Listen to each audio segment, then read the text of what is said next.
The World Wide Web has transformed the way people live, work, or play, and is fast becoming a crucial part of our daily lives. Now, with the proliferation of cheaper smartphones, a massive new majority is going to join this cyber world of the internet. But there are dangers, and it is easy to become complacent, forgetting that the internet has no centralized governance and limited localized policies for access or usage. From inappropriate content to data hackers or predators, the dangers are real.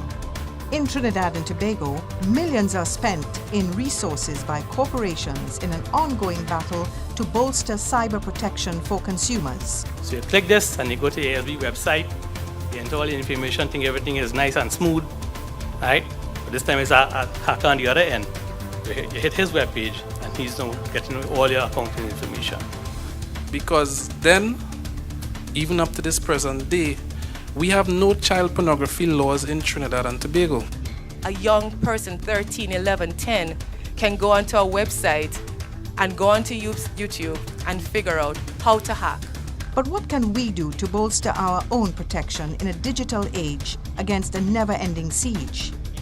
As part of its ICT series, the Telecommunications Authority of Trinidad and Tobago held the open forum seminar entitled Cybershield, Protecting Yourself from Internet Threats.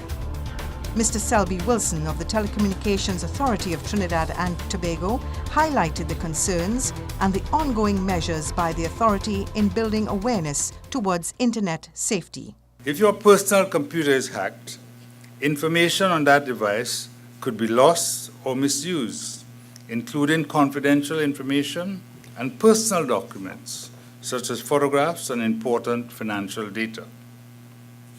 Recognizing the need for public education in this area in 2009, the authority took proactive steps in consumer education initiatives on the safe use of the internet.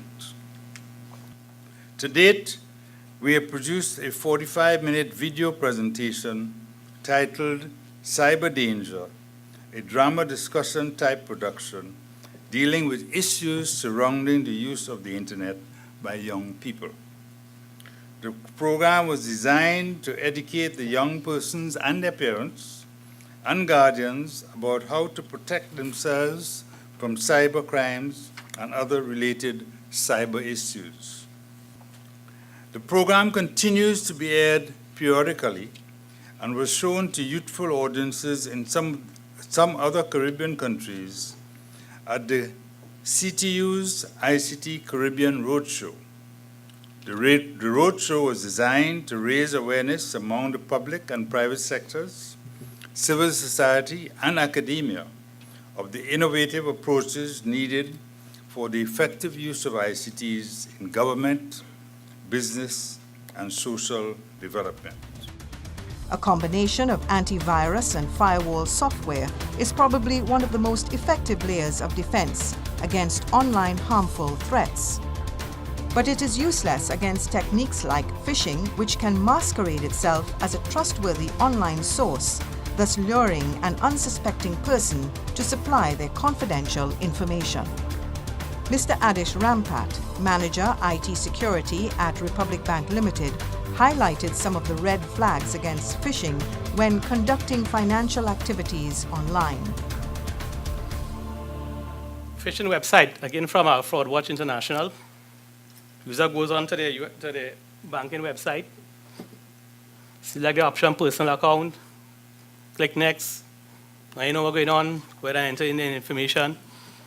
But if the user were to look closely in your browser, you go to File, Properties, and you will see something here, Address. This is the authentic address of the banking website, not this one. So when you click on File, Properties in your browser, where it says Address is always the authentic address. Look at something else for the IT people. It says HTTPS, but look what it says here, connection not encrypted.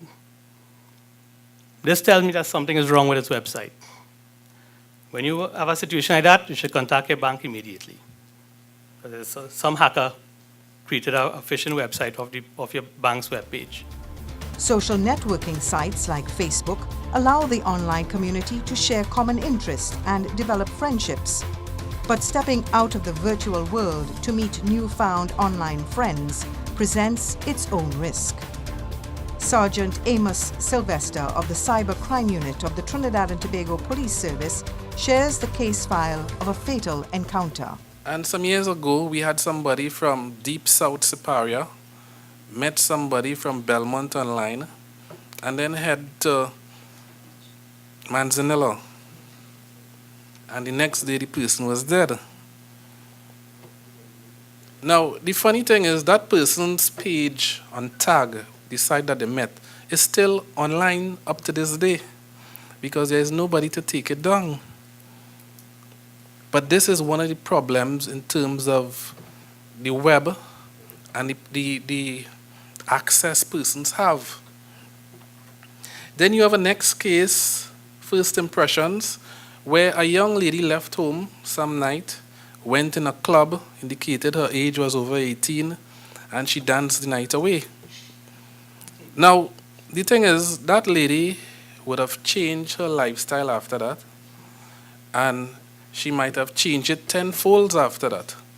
But every time you go on YouTube and you type in the name, you see one impression of her.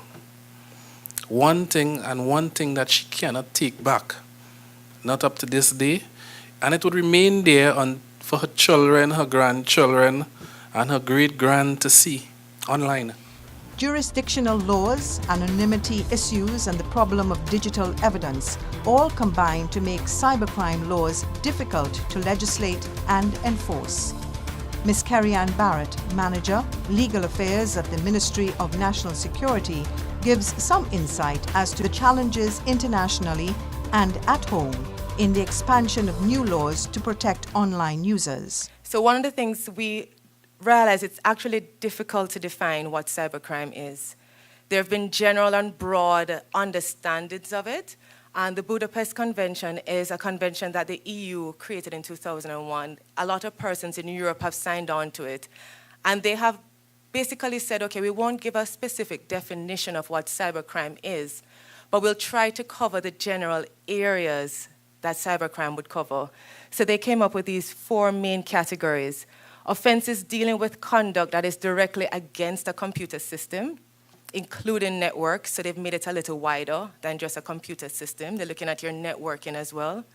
Computer-related offenses, property crimes committed by means of using a computer system. Content-related offenses concerning disclosure or making available by a computer illegal content taken from you illegally, for example. And offenses related to intellectual property, which is a whole new realm that's developing in cybercrime right now. Criminal activities involve a number of different crimes that could qualify as a cybercrime. If you think about traditional crimes such as terrorism, our legislation has a strict definition of what terrorism is. But recently, persons have been using computers to commit terrorist acts. And the challenge as even legislators and persons who have to create legislation, we have to determine, do we create laws to treat with every single crime that has ever existed in mankind and attach the word cyber to it? Or do we try and be creative in our actual enforcement of these legislation?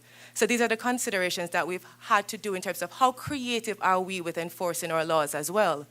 So we have been examining our legislation. If someone in Trinidad is impacted, but the crime was actually committed in the States, how do we liaise with the States to ensure that when that crime is committed here, we can communicate effectively, efficiently for them to preserve the data on our behalf? Even TAT, if you think about ISP data, traffic data that will pass through their providers and the persons that they have licensed, the preservation of their traffic data is critical. So when you think about cybercrime, hand in hand we have telecommunications involved, hand in hand we have data protection involved, hand in hand we have investigations involved with the cybercrime unit. It's also linked that any legislation that we put in place has to give the tools necessary for all of those persons to coordinate effectively. Members of the audience were given the chance to express their own concerns and raise questions, most notably as to the provisions within the draft legislation and its application in real-world scenarios. As far as I believe, right, cyberbullying is still bullying. Cyber fraud is still fraud. Why do we need specific legislation for a cyber part of it? The majority of our laws were drafted in the 60s and the 70s. So when you look at how the law was worded, it was worded and they spoke about how the offense was committed. The problem we have now is prosecuting persons using those said laws when it mentions and it gives descriptive analysis of how the offense was committed, taking that it didn't take into consideration computers, or computers was not envisioned at that time. If a legislation says theft is the physical taking up of a bottle and placing it in my handbag and walking out, if someone steals something from your website or it takes your money from your account, because theft is so strictly defined, no matter, we know it's theft, it's just that it can't be captured in the way the offense is worded. So we're actually conducting an exercise with CPC to actually look at some of the other legislations we have to determine if we need to update this legislation or capture them in the new bill that's coming up. A big country in the East gave a gift of some computers to a Caribbean country. And you know, there were some sniffing software inside there. Will we have legislation to cover this kind of thing, or we're not bold enough to do that?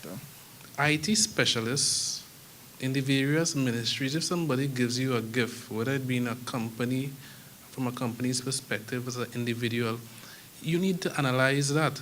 That is the job of the IT department who is receiving, right? Now, various countries in the past would have given gifts to monitor certain stuff, and they would most likely put stuff on it just to see what you are doing. That is granted. But any IT person who is worth their salt would know that you take the system apart, you scrub it, and then you reinstall fresh, since we know the history of the countries in particular. Thank you. Bernadette Lewis from the Caribbean Telecommunications Union. First of all, I'd like to commend TAT for this forum. I think it's been very instructive. You cannot legislate against human nature. And for parents, it is very important that you instill in your children, right, those moral values that enable them to withstand many of the threats that they're going to face. And it is about training your children in such a way that if perchance they come up upon a pornography site, because they don't have to go looking for it, it's going to find them, that they know, okay, this isn't something I should be looking at. So it is about, at the end of the day, it's not so much about this technology or the legislation. It is about parenting and raising up children with moral fortitude, right? That is one of the things. The other thing is that what we are attempting to do cannot be done by a single organization. It involves all of us. It involves the schools and so on and so forth, the governments, the private sector. I endorse that completely. But I think during the course of this afternoon, we've heard that the focus has been on young people. You know, you hear it over and over. Yes, they have the natural affinity. Yes, the tools are there to encourage them to use the technology. And I think we must address the people who are not so young. Because in the natural scheme of things, adults have responsibilities for protecting their children in the real world. And you have to give them the tools to be able to protect their children in cyberspace. And if they are not in a position, if they're not equipped, even with the knowledge and the awareness and the understanding of what needs to be done, they are in no position to guide the young people. I wish to take the opportunity to thank publicly Sergeant Amos of the Cyber Crime Unit,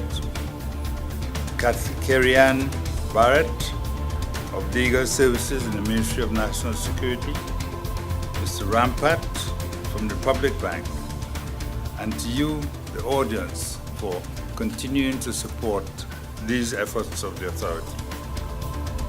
I thank you very much.